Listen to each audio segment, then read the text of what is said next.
BCom channel আপোনালোক সকলোকে স্বাগতম জনালো। আশা কৰোঁ মোৰ সকলো ফ্ৰেণ্ড ভালে আছে, ময়ো ভালে আছোঁ। ইয়াত লৈছোঁ পনীৰ। আজি ভাবিছোঁ চাহী পনীৰ বনাওঁ আৰু অলপ মিঠা পোলাও মানে বাসন্তী পোলাও বনাওঁ। সেই দুটা ৰেচিপি আপোনালোকৰ লগত শ্বেয়াৰ কৰোঁ আৰু আপোনালোকে মোৰ ৰেচিপিবোৰ কেনেকুৱা হয় কমেণ্ট ছেকশ্যন লিখি জনাব। বলক আৰম্ভ কৰোঁ। এতিয়া মই পনীৰৰ টুকুৰাকেইটা কাটি লওঁ আৰু এনেকুৱাকৈ কিনি অনা পনীৰ যদি আমি পানীত ভিজাই থৈ দিওঁ তেতিয়া পনীৰখিনি খুব ধুনীয়াকৈ চফ্ট হৈ থাকে।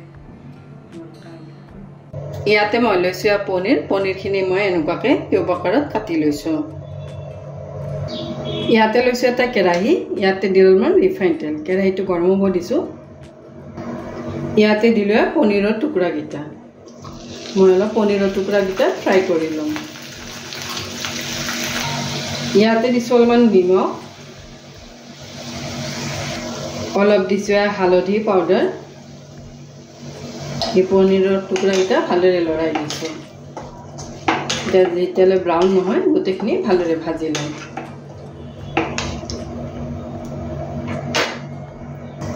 এয়া মই গোটেইখিনি পনীৰে ব্ৰাউন কৰি ভাজি ল'লোঁ। এয়া পনীৰ ফ্ৰাই হৈ গ'ল। এতিয়া মই প্লেটখনত উঠাই লৈছোঁ আৰু পনীৰবোৰ খুব চফ্ট, গৰম পানীত নিদিলেও চফ্ট। আৰু ফ্ৰাই যদি হাৰ্ড পনীৰ হয় তেতিয়াহ'লে গৰম পানীত দি দিলে পনীৰখিনি ধুনীয়া চফ্ট হয়। মোৰ কিন্তু এনেই চফ্ট। এয়া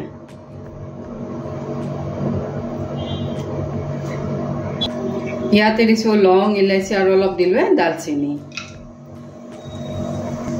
ইয়াত লৈছোঁ পিঁয়াজ, নহৰু, আদা আৰু কেঁচা জলকীয়া। এয়া মই গোটেইখিনি ভালদৰে লৰাই দিছোঁ।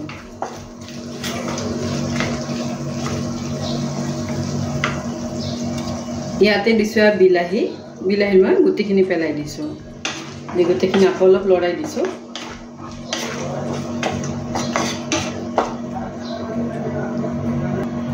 এয়া মই গোটেইখিনি মছলাই ভালদৰে ভাজি ল'লোঁ। মছলাখিনি ভালদৰে ভাজা হৈ গ'ল। ইয়াতে লৈছোঁ দুটামান কাজুকেইটাও ইয়াৰ লগত দি দিছোঁ। দি গোটেইখিনি আকৌ অলপ লৰাই দিছোঁ। এয়া মোৰ কাজুখিনিও ফ্ৰাই কৰা হৈ গ'ল। ইয়াতে লৈছোঁ এটা মিক্সাৰ জাৰ। এয়া মই মছলাখিনি পেষ্ট কৰি ল'ম আৰু এনেকুৱাকৈ পেষ্ট কৰি ল'লে ধুনীয়া মিহি হয় আৰু গ্ৰেভিটো টেষ্টি হয়। মছলাখিনি আগতে ভাজি ল'লে গোন্ধটো নাইকিয়া হৈ যায়।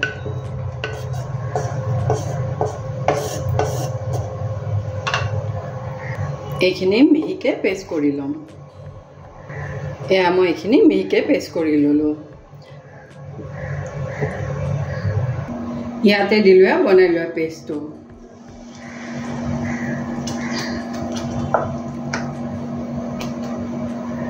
ইয়াতে দিছোঁ সোৱাদ অনুসৰি নিমখ।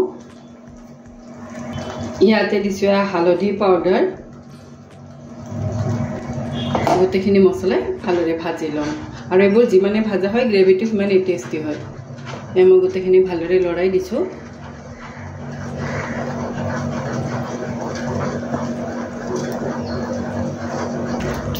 ইয়াতে দিছোঁ অলপমান জিৰা পাউডাৰ।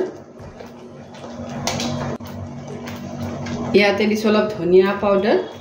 দি গোটেইখিনি ভালদৰে লৰাই দিছোঁ।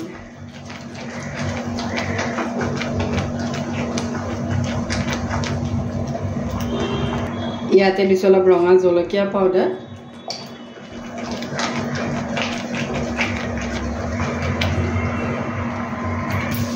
এয়া মই গোটেইখিনি মছলাই ভালদৰে ভাজি ল'লোঁ। ইয়াতে দিছোঁ গাখীৰৰ খৰ। গাখীৰৰ খৰৰ সলনি ক্ৰীম দিব পাৰি। দি গোটেইখিনি আকৌ অলপ লৰাই দিছোঁ আৰু এইবোৰ দিলে ক্ৰীমেই হয় তৰকাৰীখন। মই গোটেইখিনি ভালদৰে লৰাই দিছোঁ।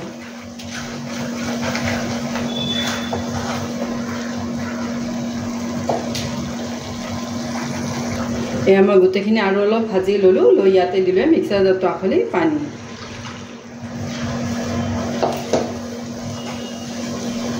দি গোটেইখিনি আকৌ অলপ লৰাই দিছোঁ।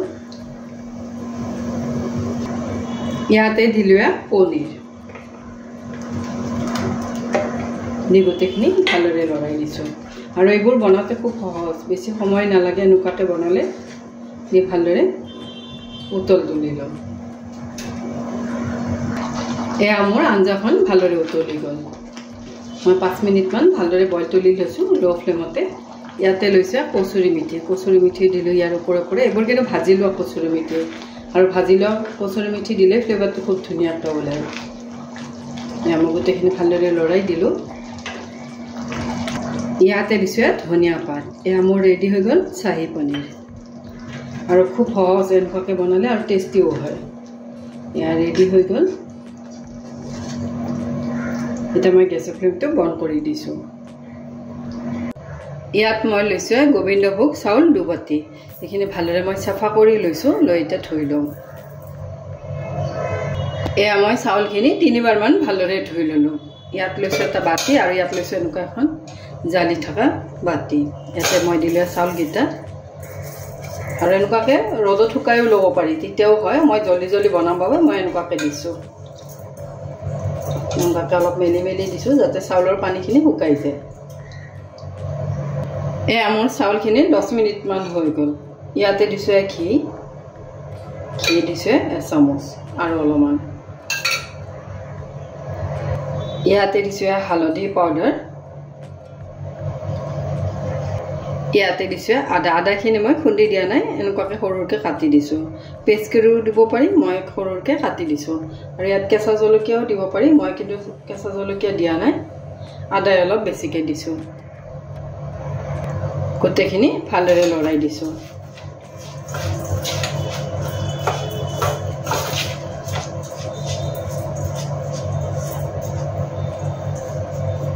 এয়া মই গোটেইখিনি চাউলে ভালদৰে সানি ল'লোঁ। সানি আৰু 10 মিনিটমান এনেকুৱাকৈ থৈ দিম। ইয়াত লৈছোঁ এটা কুকাৰ। ইয়াতে দিলোঁ ঘি 1 চামুচ। এইবোৰ ৰিফাইন তেলতো বনাব পাৰি, মই ঘি দি দিছোঁ অলপমান।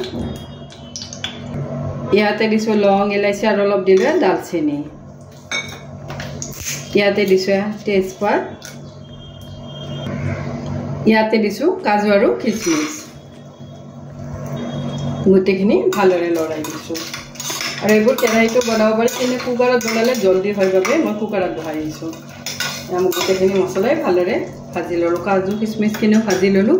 এইখিনি উঠাই পিছতো দিব পাৰি, মই কিন্তু একেলগতে দি দিম। ইয়াতে দিলোঁ চাউলকেইটা।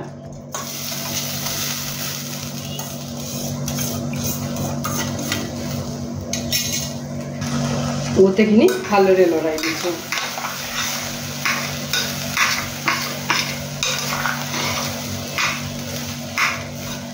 আৰু গোটেইকেইটা চাউলে ভালদৰে ভাজি ল'লোঁ। এনেকুৱাকৈ ভাজি ল'লে ভাতকেইটা এটা হয়। ইয়াতে দিছোঁ সোৱাদ অনুসৰি নিমখ। ইয়াতে দিছোঁ অলপমান চেনি দি গোটেইকেইটা চাউলে আকৌ অলপ লৰাই দিছোঁ।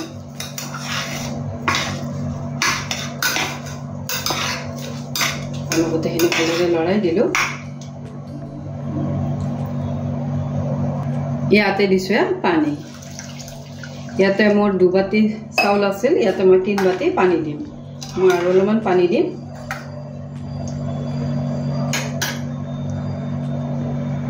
ইয়াত মই আৰু 1 বাটি পানী দিলোঁ। দি গোটেইখিনি ভালদৰে লৰাই দিছোঁ। চাউল দিলোঁ। এতিয়া মই ঢাকনখন বন্ধ কৰি দিছোঁ। বন্ধ কৰি ইয়াৰে এটা হুইচেল দি লওঁ। এটা হুইচেলতে ধুনীয়াকৈ সিদ্ধ হৈ যাব। এয়া মোৰ বাচন্তি পোলাও ৰেডি হৈ গ'ল। মই এতিয়া কুকাৰটো খুলি লৈছোঁ। আৰু অলপ ঠাণ্ডা হোৱাৰ পিছত যদি কুকাৰটো খোলোঁ তেতিয়া ধুনীয়াকৈ ভাতকেইটা এটা হয়। এয়া মোৰ ৰেডি হৈ গ'ল। আৰু এনেকুৱাকৈ বনালে খুব সহজতেও হয়। ইয়াত লৈছোঁ এখন হোৱাইট প্লেট। এতিয়া মই এটা বাতি লৈছোঁ। বাতিটো তেনেকুৱাকৈ সজাই দিলে দেখাত কিন্তু খুব ভাল লাগে। ইয়াতে দিলোঁ বাচন্তি পোলাও।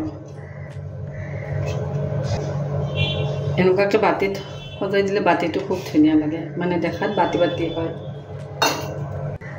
ইয়াত দিলোঁ চাহী পনীৰ। ইয়াত দিলোঁ চালাড। চালাডত মই অকল বিলাহীয়ে দিছোঁ। এয়া হ'ল চালাড। ইয়াত দিছোঁ দৈ। এয়া লাঞ্চ ৰেডি হৈ গ'ল। লাঞ্চ ৰেডি হৈ গ'ল আৰু এই গৰমত এনেকুৱা লাঞ্চ হ'লে মানে দুবেলা খাব পাৰি ইয়াৰ লগত দুখনমান ৰুটি বনাই ল'লে মোৰ দুবেলাৰে হৈ যায় আৰু আজিৰ ৰেচিপিটো আপোনালোকে কেনেকুৱা পালে জনাব আৰু যদি বেছিকৈ ভাল পালে চেনেলটো ছাবস্ক্ৰাইব কৰি থ'ব আজিৰ বাবে আহোঁ থেংক ইউ বাই